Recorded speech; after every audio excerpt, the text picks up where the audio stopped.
Désolé de vous décevoir, mais Ten ne mourra jamais dans Kingdom, et Riboku va plutôt détruire vos vrais personnages préférés. Si toi aussi tu ne voulais pas voir la mort de Ten, mets un like, vous êtes avec votre gars d'aphrodisiaque.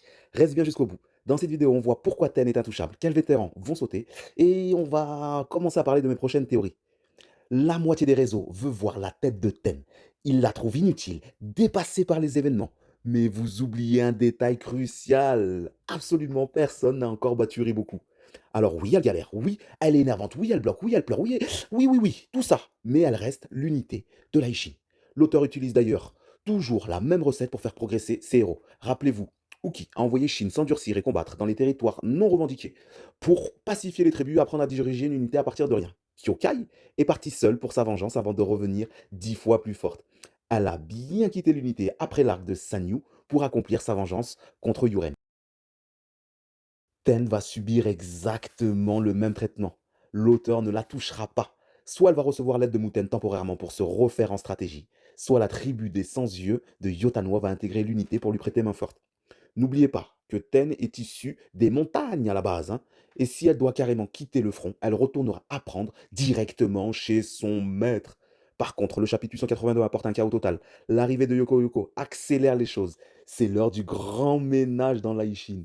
Les combattants de première ligne sont visés. Des hommes comme Sosui ou Denyu n'ont plus d'avenir narratif. Ils vont simplement servir de carburant émotionnel.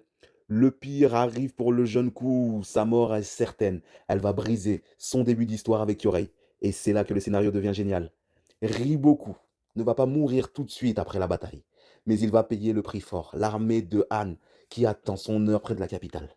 L'arrivée soudaine et destructrice de Yotanwa va achever Zhao. Et c'est dans ce choc final que Riboku va perdre sa fidèle Kaine. La mort de Ku côté Kin fera écho avec la mort de Kaine côté Zhao.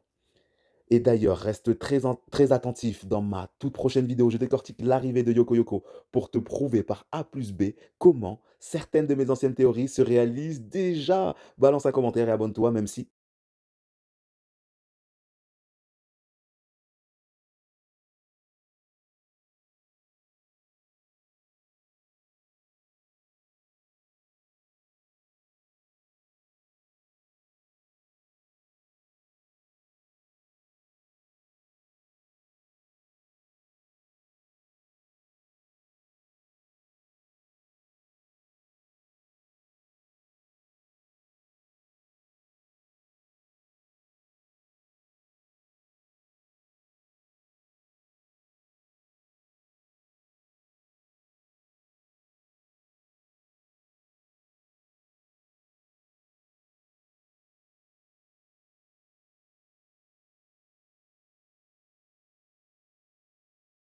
et d'ailleurs, reste très attentif.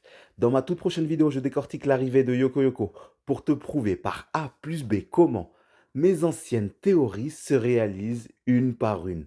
Balance un commentaire et abonne-toi même si